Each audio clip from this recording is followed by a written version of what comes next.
Hello viewers, আসসালামু আলাইকুম। আপনারা সকলে কেমন আছেন? আল্লাহর রহমতে অবশ্যই ভালো আছেন।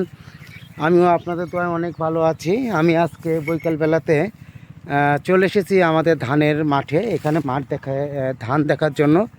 ধান কেমন হয়েছে, কি পরিমাণ বিষ লাগবে বা কি পরিমাণ পোকা টোকা হয়েছে বা পানি নাই, এগুলো দেখার উদ্দেশ্যে মূলত আজকে আমার এই আসা মাঠে এই মুহূর্তে। তো আমার সঙ্গে আমার প্রিয় ব্যক্তিত্ব একজন, তিনি চলে এসছে। আমি যেদিকে যাই আসলে তিনি সেদিকেই যেতে পছন্দ করেন। এই এই এই পাতা খাওয়া যাবে না, আয় এদিকে আয় আয় আয় আয়। ওই যে ওইদিকে আর একজন আছেন, তিনি তো আর এক বোকা। আসেন আসেন আসেন আসেন আয়। হ্যালো। হ্যাঁ, তো এখন আমরা আপনাদের দেখাবো যে ইরি ধানের মোটামুটি এখন বর্তমান কি অবস্থা।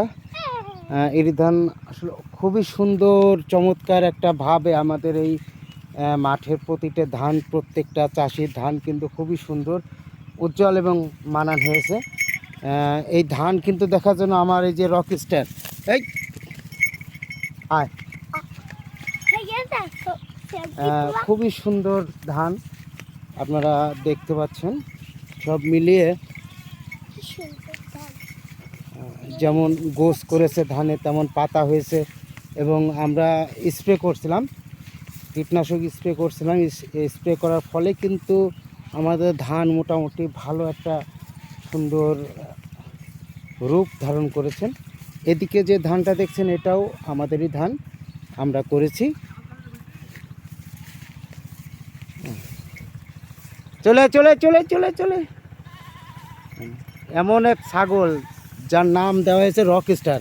এই এই আয়, সে থামলে কিন্তু ক্ষতি করার চেষ্টা করবে এবং আমরা দৌড়াইলে চলে আসবে। এদিকে এদিকে এদিকে আয় আয় আয় আয় আয়। পানি এইটাতে আছে, ওইটাই নাই, না এইটা একটু আছে একটু। তো আজকে আমার এই ছিল ভিডিও।